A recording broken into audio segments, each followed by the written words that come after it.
Wali Kota Makassar, Munafri Arifuddin bersama Gubernur Sulawesi Selatan Andi Sudirman Sulaiman meninjau gudang Bulog untuk memastikan ketersediaan beras Bulog aman. Saat ini stok beras di Sulawesi Selatan mencapai 184.000 ton dengan target 509.000 ton. Wali Kota Makassar mengatakan optimis berada dalam zona hijau untuk stok beras pada bulan suci Ramadan.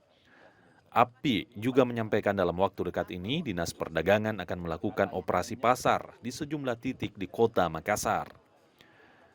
Dinas Perdagangan akan memberikan subsidi kepada warga kurang mampu atau berpenghasilan rendah untuk diberikan kemudahan dalam memperoleh bahan pokok dengan harga terjangkau.